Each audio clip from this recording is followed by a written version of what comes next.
Welcome to the Scale Up Valley podcast, where we bring the best founders and investors to help you scale your business from 1 million to 1 trillion. Today's guest is a very special one. His name is Christoph, the co-founder and MD at Finmatics. Christoph, welcome to the show. Thank you very much, Mike. It's a pleasure and honor to be with you today. My pleasure. You have an amazing career in multinational companies, and you have decided to start your own company. And it's incredible to see a company that was able to bootstrap for 7 years to 105 people, 5 million ARR. But I will not talk too much before raising the A round at the end of 22. It's always amazing to see this kind of journey. So congratulations, it's quite unique. But before going on that, I will give you the word to kind of introduce yourself, give to the audience a background on you, and why did you decide to start Finmatics? Yeah, thank you very much, Mike. I will happily do so. So I am an accountant by heart, by passion, and I really love the accounting industry, which might sound to many people weird out there, because maybe accounting typically is not something which touches too many hearts, but is rather a pain for many organizations. However, so with Finmatics, we have created a software company, which is a B2B AI-based SaaS company for automation, collaboration for accounting professionals. And as you said before, we have started that 7 years ago. It is the output of my professional experience, I would call it. I've started after university in multinational American companies, and I've always worked in accounting. So I was reflecting for the podcast as well of why I think that I actually choose the accounting track. And I figured out that there was one exam which I failed at the university, which was the accounting exam. I forgot about that now for 30 years, but thinking Good about selective that, memory.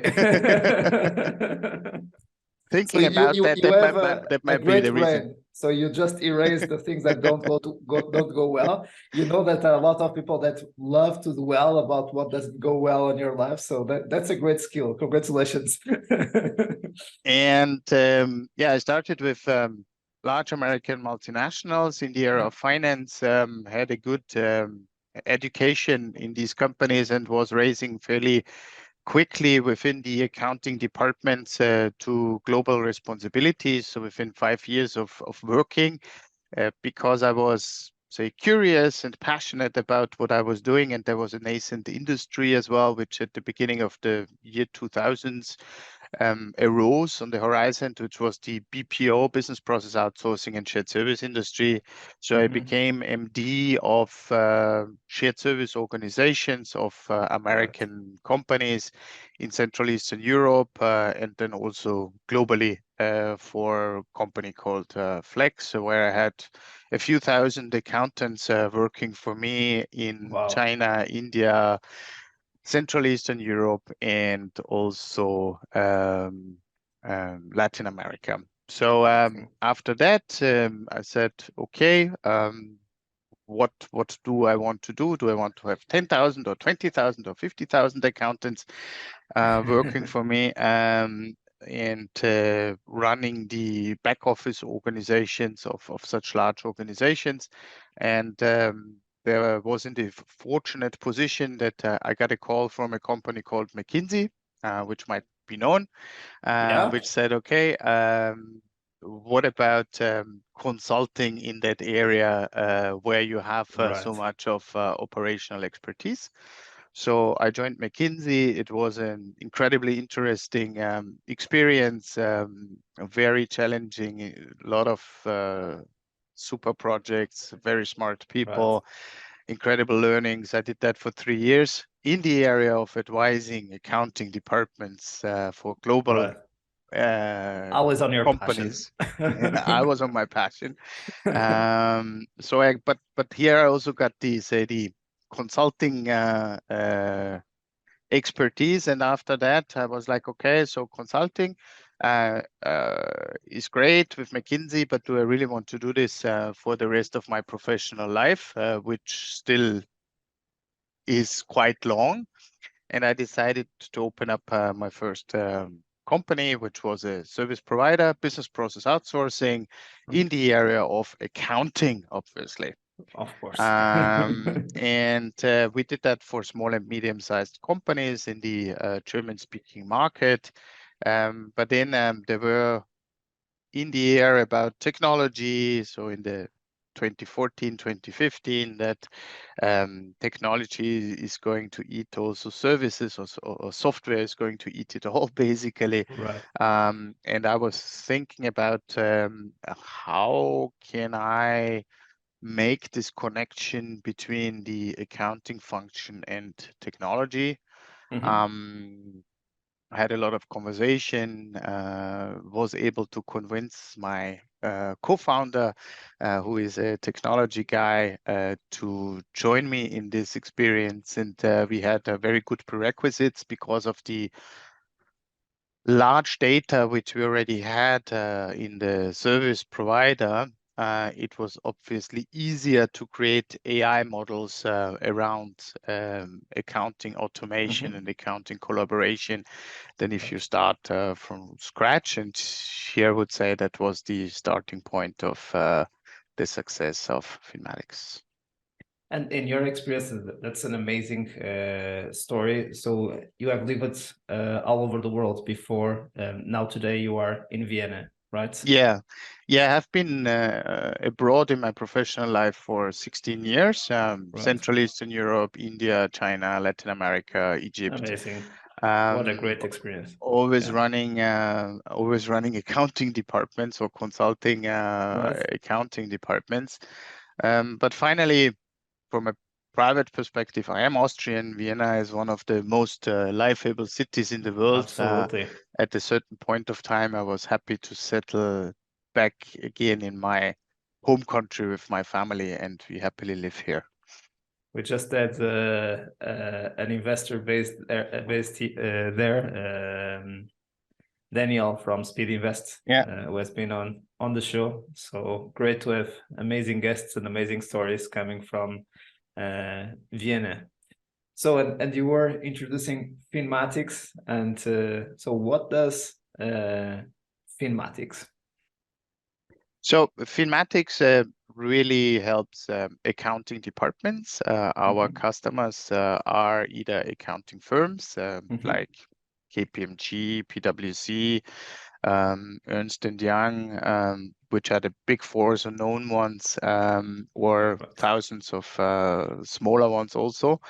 And also larger enterprise accounting departments in automating and collaborating in their function. So there is a big pain point out there for these two ICPs. There is typically a usage of on-prem systems, accounting software, which have been around for quite some time, at least in the European landscape. These systems, because of their architecture, do not have therefore the potential to grab data for learning and being able to automate using artificial intelligence methods. And we are partnering up with them. They see us as a great complement, as a great supplement to their offering.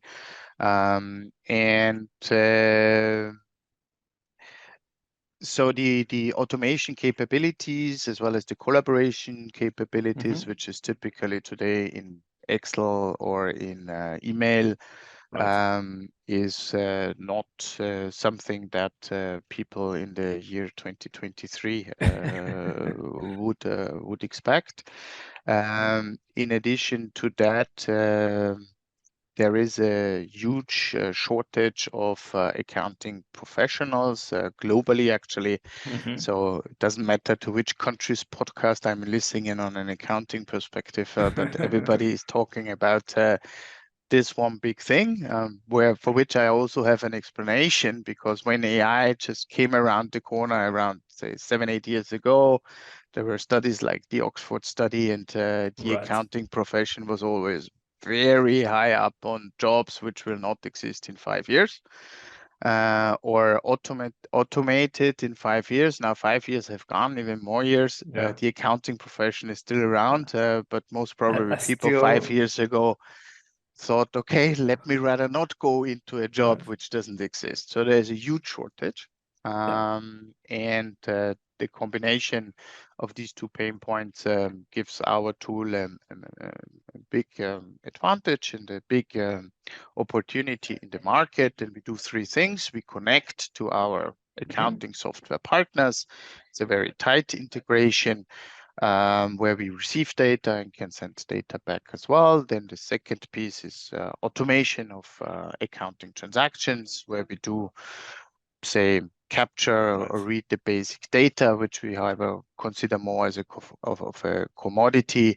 But then there is really the accounting knowledge applied to it. So which GL account does it belong to? What is the tax treatment around a transaction? And also compliance topics, so general legal, country or EU or international requirements, Right. like, okay, the transaction is issued to the right person or the right company or not.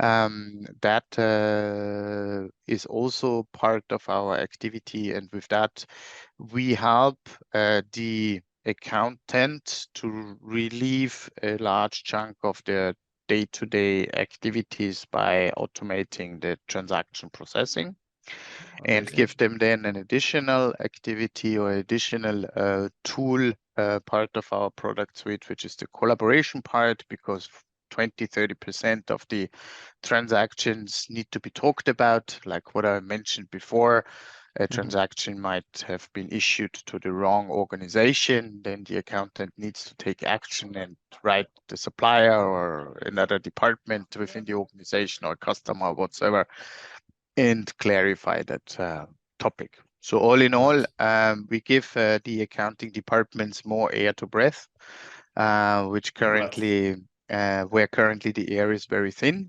Exactly. in all accounting organizations, and that's why we are also well received in these organizations. Absolutely. Super, super amazing, and I think that anyone that has a company or can relate to this activity understands the pain of accounting, and we respect our accountants. Sometimes they will be too strict about some of the expenses and so on, but we always respect their labor, and it's good to have a tool that can help make their lives a little bit easier, while also making the accounts look good at the same time and be precise, right? Absolutely. So in terms of go-to-market, Christoph, you're talking about those two main ICPs, so clearly an enterprise go-to-market motion. Any other lessons learned? We know that having a great product is important, but having the right distribution is even more critical, right? So Yeah. Any lessons learned on that chapter, and how have you been scaling the Finmatics go-to-market motion? Definitely. So the go-to-market was certainly something where we took a little bit of time to Well build it up to the extent of where we are today. I'm happy and proud that today it's working very, very well, which also the growth rates over the last couple of years have proven the results for that strategy. But we have two-pillar strategy when it comes down to the go-to-market strategy. As I already said before, from a product perspective, we are still working, together with accounting software providers, because they do still have many parts which we are not covering, which is also not the intent to replace those parts from our side, and we do partnerships with them. So we are currently, from a go-to-market strategy, only active in the German-speaking market. So actually in Germany and Austria, so not in Switzerland, Right. because they also speak German. And Right. we have partnership with the main software providers here. They're called DATEV in Germany and BMD and RZL in Austria. We have great relationships with them. It's either a marketplace type of partnership or even tighter, where from a technological perspective, I already said, okay, there needs to be a huge integration or an intense integration anyway. But then from a sales perspective, they're supporting us also always in a great way. We are on their conferences, they're promoting us within their customer groups and stuff like that. So this is our first pillar, which is very important, partnerships with the accounting providers. We sell our product to accounting departments, to these two ICPs, the accounting firms and the enterprise finance departments. Right. And the prerequisite always is that the technographics are right. So that means that if we are getting contacted, or if we contact via outbound an accounting department, then they have to use this software which we have a partnership, because only then our product is really working well, and we don't do, say, customs integrations, if you want, to software tools which we don't know yet. So we have on our product roadmap, obviously, to continuously integrate new accounting tools. But if somebody comes to us and say, I would like to work with you, seems to be a great tool and a great value for my department. However, I'm using XYZ and we don't have a partnership, we would say, hold on, can't do this right now. Let me check if it's on our integration roadmap. Let's talk again in 1 year or 6 months or whenever it's ready. So with this, we are able to reach quite a bunch of accounting departments, because for the German-speaking markets, we reach like 95% of all accounting departments. In Germany, in general, you have, or in Germany and in Austria together, you have around 4 million companies. So that's already something to work with. Yeah. Big markets. And we don't have 100% of the customers as per now. But you can reach there to 60,000 accounting firms and around 100,000 enterprise finance departments who are using this software. And we also have a partnership with SAP in this respect when it comes down to larger corporations. So these are the ones we are selling to. We are actually selling throughout all channels. Our predominant channel is outbound, so through to marketing activities, which I would call first and foremost in the area of thought leadership activities.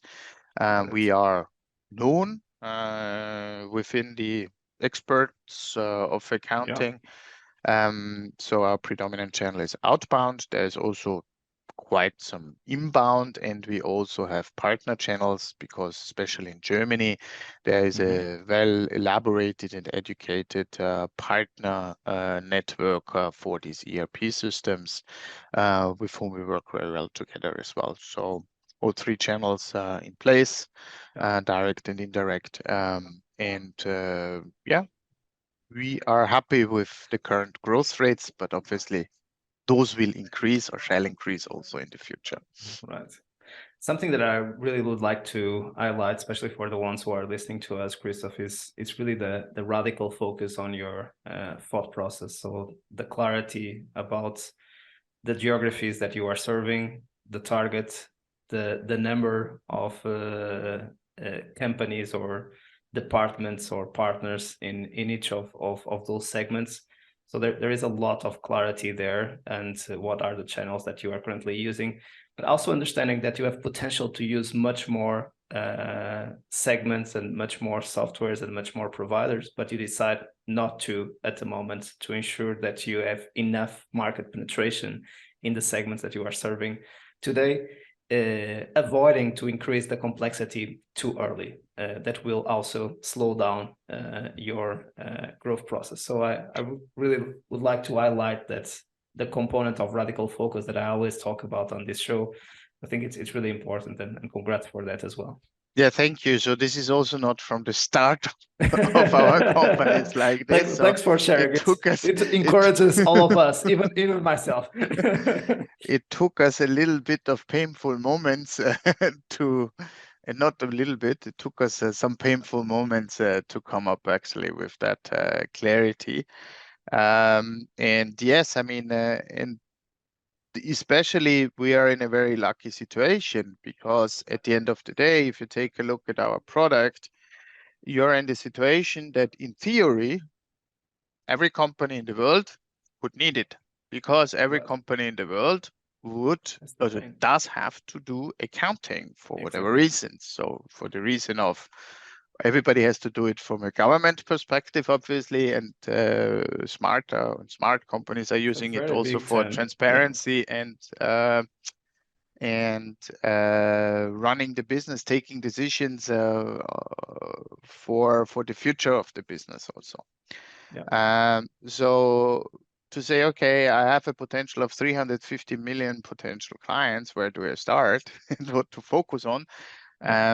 It took us a little bit of time to find that out. Right.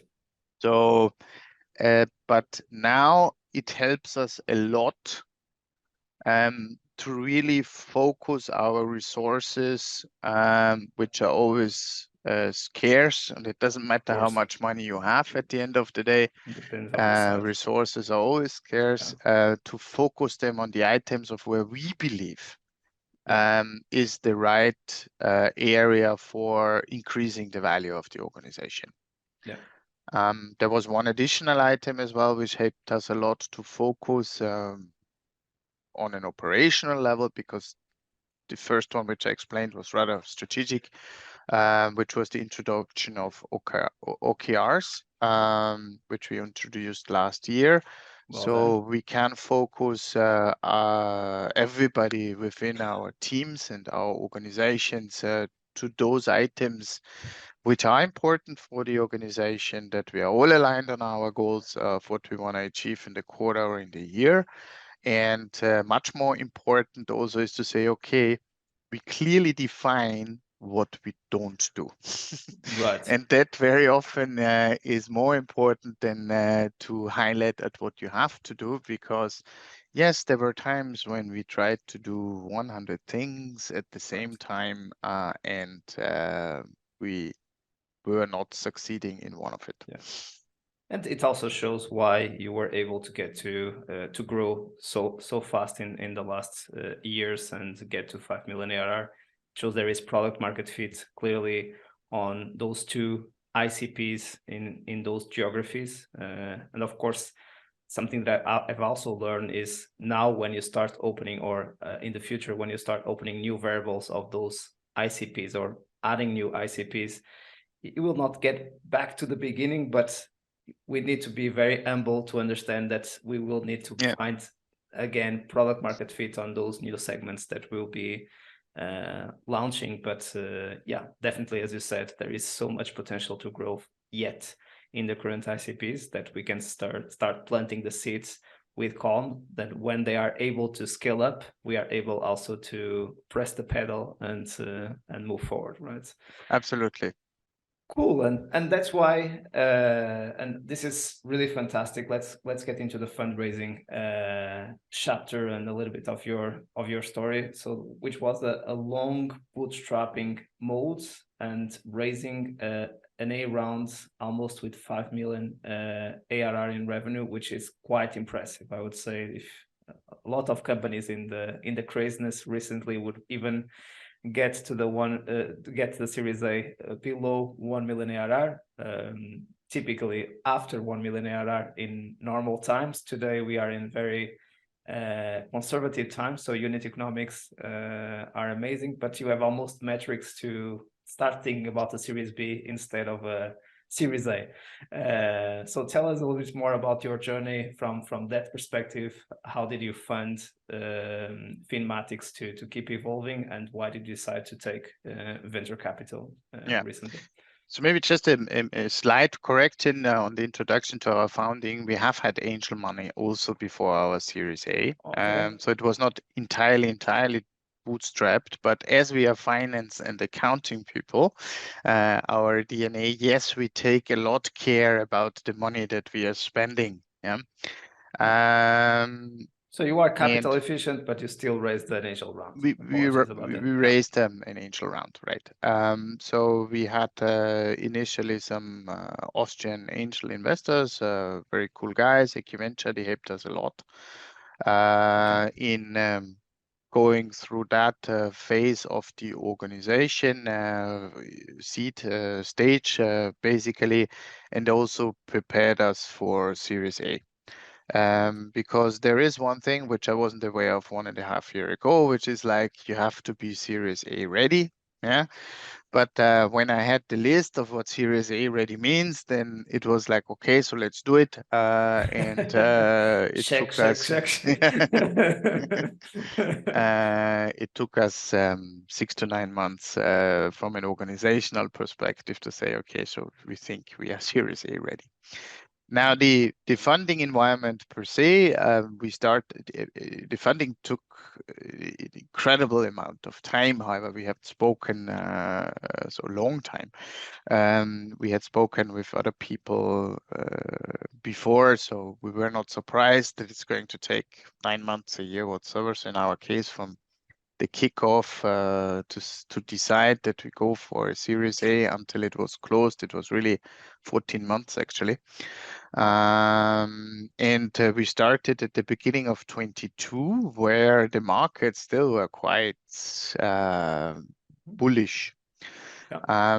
So we were also very bullish.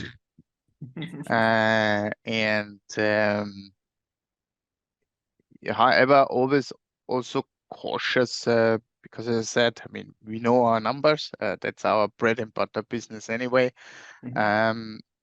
We also know the downsides of an overvalued organization and the implications of that in future potential rounds. So, because then you're not only battling with your internal growth, but you're also battling with an external environment where you have no influence on multiples. So we were not as bullish as maybe as some other companies out there, but still more bullish than what the market showed us in the second half of 22. So we talked with more than 100 VCs. We realized that funding rounds, which we heard were closed in 3 months, 4 months, 5 months in 21, then really slowed down tremendously. So all the VCs seemed to get more risk averse, wanted to know much more about the company, went much deeper into the details of the organization than they might have done in 21. I appreciate that because I really would like to work with in a VC on a partnership level of where the VC knows what I'm doing. And we found that it's Mangrove Capital, great VC, international. We have now, say, since the beginning of a year in a partnership, it has started off very, very well. We get a lot of valuable input from them. Also on how to move now to a 10 million plus ARR, which is obviously I would call it short-term goal. So that should be reached within the next 12 months, sure. We also don't think that there is many constraints to it because it's a huge market. But still, obviously, a lot of work, also some risk involved. But we don't have to introduce a new product or whatsoever to be able to reach that, which is the good news about it. Yeah. So yes, difficult times, but we always heard. So if you have a good product and if you have great team, like that, great it will work. metrics. It will work out. So that was the case. We were also happy that we were able to choose, because we didn't only get one term sheet, but we got several term sheets. We definitely also wanted then to go along with Mangrove, because we have, for the short-term, mid-term future of the company, also a very similar thought process. While other investors might have wanted us to go with the Series A money now to 45 different countries and expand and put the footprint in every capital in the world.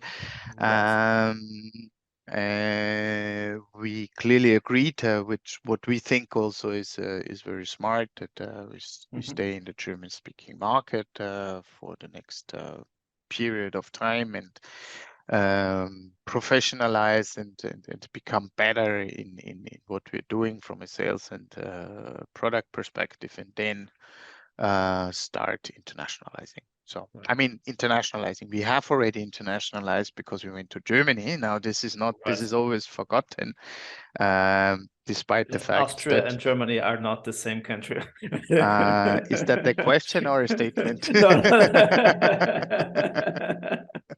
No, because people talk about that as it is a single region, but still there are cultural differences. Yeah, so despite the fact that we speak the same language, some people say no, but anyway, so we understand each other.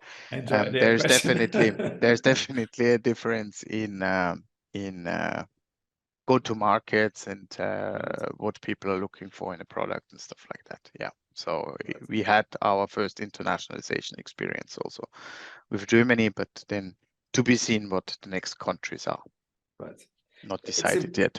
It's important what you just said, right? So ensuring that you have investors that you'd like to partner with for the next 5 to 10 years, and at the same time that they are aligned with your vision, and that you believe that you have a similar vision for the future for the company, right? So sometimes we forget that we try to adapt the narrative for what the VC wants to hear, instead of thinking, this is our vision for the future. We are open for feedback, because maybe we are wrong, and those VCs see so many companies, but we know a lot about our vertical, our industry. Yeah. So we also have conviction that this is the future. And then it's all about, aligning, if we really are able to work together, and if we can find a common ground together to build that vision. Absolutely. I mean, we saw that already in the process itself, and the outcome, or the 14 months of work was not only with an outcome that we have a great partner on our side, and that we have more fuel for our growth, but the clarity of how I can talk today about our future, about our strategy, about our ICPs, is definitely also due to the 120 conversations with smart people who told us maybe at the very beginning, no, what do you want? And we're like, okay, what do we actually want? What right? are you talking about? Yeah, are you selling ice cream or accounting software? So the clarity on how I can talk about our company today definitely comes out first and foremost of the process of the Series A, talking with so many smart people who have such a great knowledge about different companies, industries, who gave us always all along feedback and helped us to sharpen our value proposition, our company, and how we think about it. So it might not be that we took all the advice and say, yes, this is how we want to do it. Yeah. Thank you very much, because then we would be a strange company today if we would have considered it, all of them. Right. But definitely we thought about... Quite difficult to do what you just said. Quite difficult, having so many contradictory advice, listening so many stuff, especially when you are getting a little bit thinking, is this the right path? Maybe I'm losing too much time. Why don't I focus more on the growth of the company instead of raising capital? So there are all of those questions that come to our minds during that process. That is really difficult to filter out. Correct. But we always took the opportunity to reflect on feedback that we have received and what it means for us, and how we can iterate and adapt it for our operational and strategic well-being. So that was always important, and it is really, despite the fact that it costs a lot of time, I'm faster now, or we are faster now, because we have done all the work. Yeah. And this is something important. You have as we shared in the beginning of the show, you have an amazing experience, leadership experience, multicultural experience. You understand the language of the investors, so you understand numbers, you know your numbers. So which helps to create trust with investors. So when they ask a metric and you know the answer with precision, right? But at the same time, you didn't know too much about the venture capital world. Correct. You needed to start relationships from start. Right. So, and it takes a lot of time also to understand how their business model works, and how to be able to talk not only on their language in terms of numbers that you definitely command, but at a certain time talking in their language in terms of how their business model works, right? So this was definitely, I mean, this is a very, very valuable input from your side here also, because this is something that we really had to learn. If I would consider what to do, for example, differently in the past 4 or 5 years rather than the last year. One item is for sure building up a network, not 1 year before I would like to raise the money, but start to be in contact and build up a network from the beginning of the incorporation of the company, or from the beginning of the incorporation of the idea, let's put it this way, because the building up the network at the same time that you're in some need or in a mid-term need of an investment puts a lot of pressure, and is definitely not something which was well done from our side. And it's difficult to control this deceleration of relationships, right? So there is always the timing, if the person is available, not available, if it will click. So if you feel a certain pressure to speed up the relationship nurturing, it might create some damage to the relationship, because sometimes things just take a little bit more of time for people to naturally get into that flow. And when we try to force relationships, typically things don't work so well, right? But the same in enterprise sales. I would say that's also a great lesson learned. So if the client it's not the timing for the client doesn't have the problem, let's find another client that has the right timing and understands the problem, and we can help them be successful in terms of instead of trying to force things to happen. But that's something difficult when we need to move up the MRR and the ARR and to be able to achieve our quotas, right? Absolutely correct. Absolutely well described. Thank you. Let's go to another point, which is related also with again, you have been leading organizations and shared services where typically those organizations don't like risk, so they are more conservative. So you are there to ensure that things work smoothly. That's a lot of people. You need to have very well processes designed.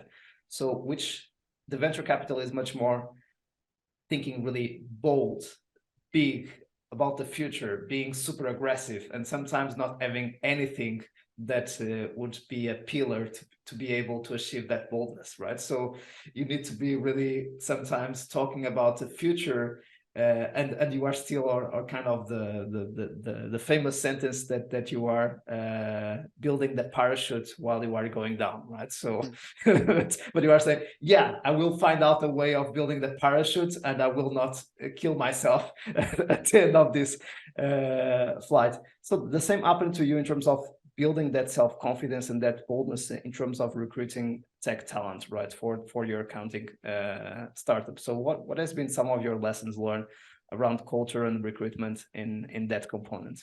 Yeah, so you're right. I have been spending 15 years of my professional life in multinational companies. However, it also depends culturally when it comes down to risk profiles of where they are from. So I've been working for US companies. They are more risky, risk taker than German companies, for example. I would say there was a certain glimpse of courage and risk taking already in my professional life, because I always grabbed opportunities, and that's why I was able to rise also fairly quickly within the ranks of hierarchies in the multinationals. However, the startup world is completely different. Yes, I guess one big learning here is really to take more courage.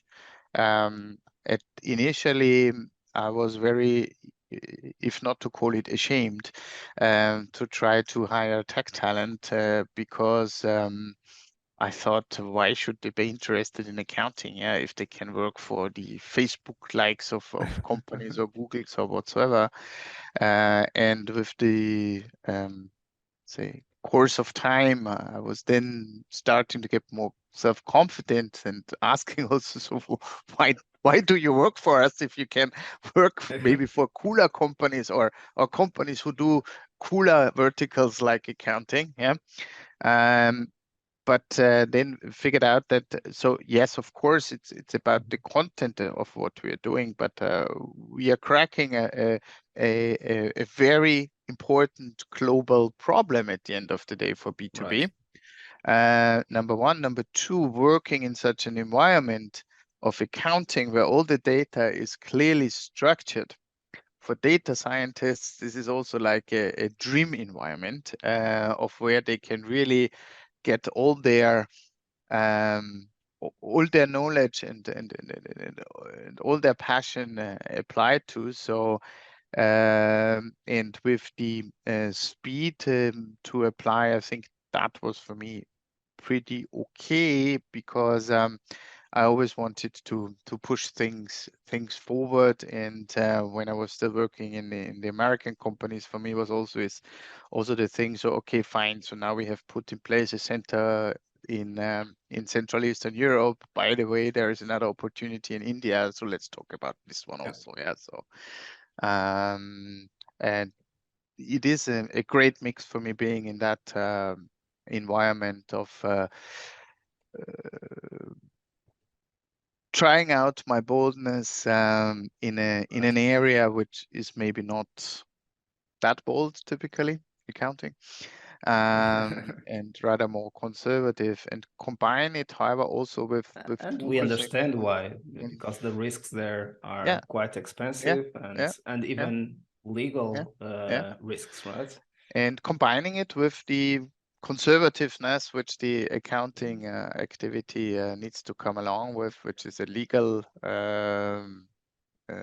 environment, but also process. So I'm a black belt, educated black belt, for example. So Six Sigma and Lean has helped me since the beginning of my career, pretty much also to organize things in a professional environment.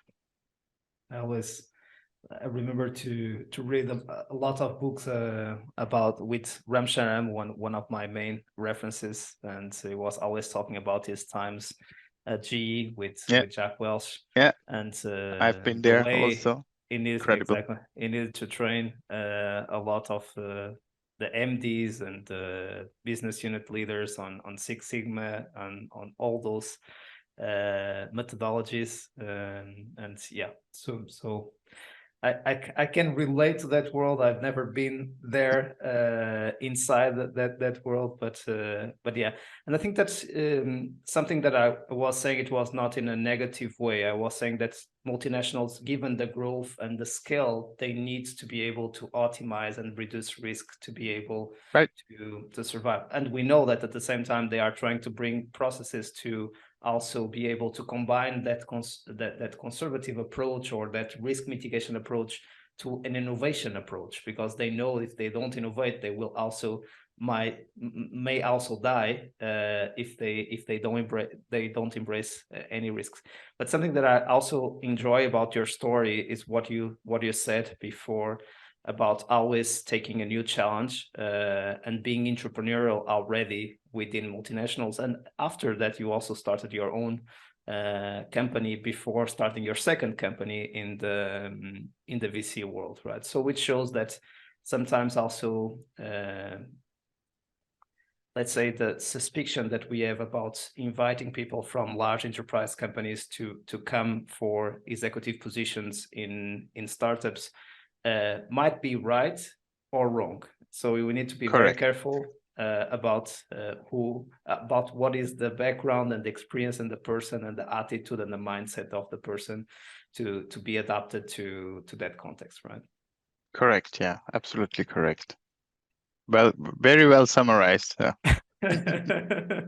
it's important because sometimes I think that, and nowadays I think that in the startup world things are moving. We are valuing more people that have both experiences, right? So for instance, for a startup that has an enterprise go-to-market motion like yours, it's super important to have someone in the company who really understands the pain and understands how things work in large enterprise companies. And this is difficult to learn if you have not been there, right? Or yeah, if you didn't sell to large enterprise companies. Cool, because then you can understand what is not being said, right? So what will happen? Who do you need to talk to? What is the politics thing? So what do I need to provide in order to that person to feel? What will be the time that it will take on average? What is typically the process that it takes? But anyway, just a reflection out loud. So let's go to the last segment of the show, Christoph, where we do here a ping pong of quick questions and answers. So if you would have the opportunity to have a coffee with yourself in 2016 at the beginning of Finmatics, what advice would you offer to your younger self? I guess the main advice which I would offer is to really be more courageous and not to overanalyze things before I get moving. This has reduced a little bit of the speed that we have been putting in place over the past couple of years.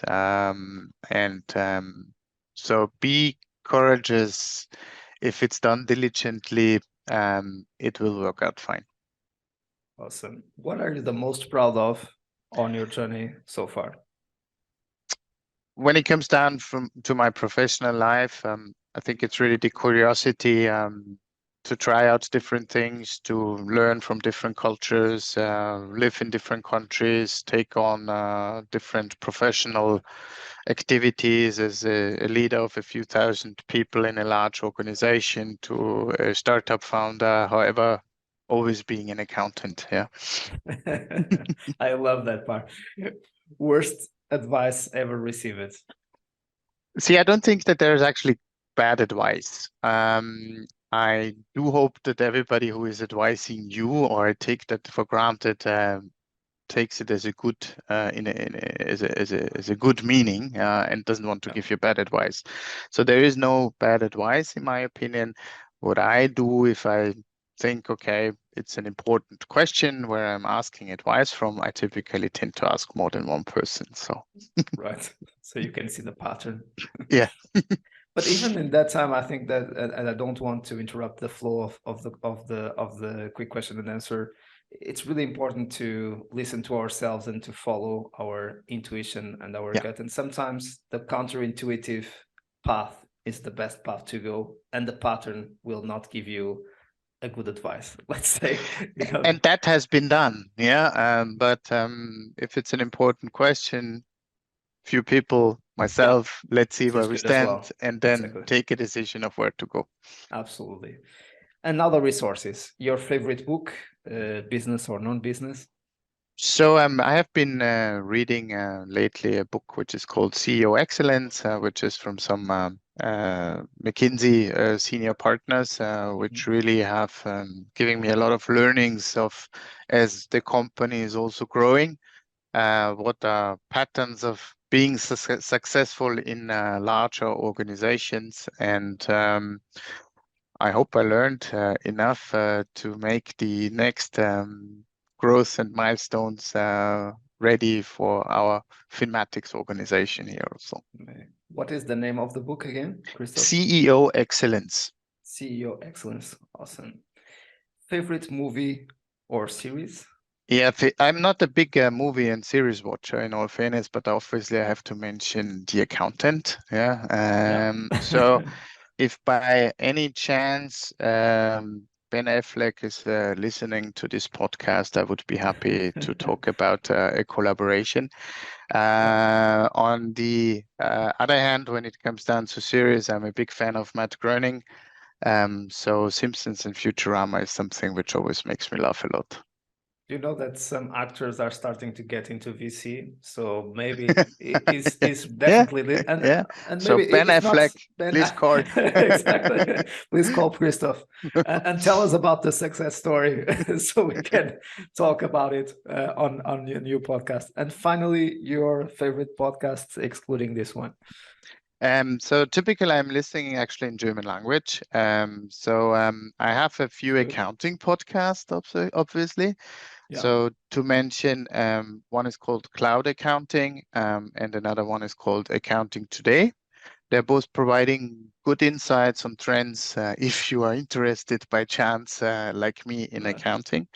And when it comes down to technology from an English-speaking perspective, I love to listen to Lex Friedman.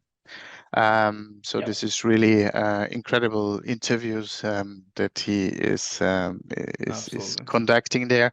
And recently I found out your podcast.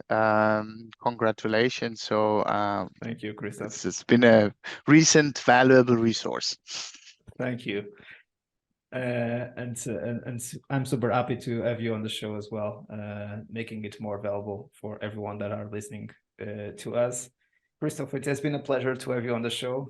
Congrats for what you have done, and you are always invited to come back to share the next chapters of your story. All the best. Thank you very much, Mike. And to our community, thanks for being there. As you see, we keep bringing you the best of the best to make your life a little bit easier as you scale up your company. See you soon and keep scaling.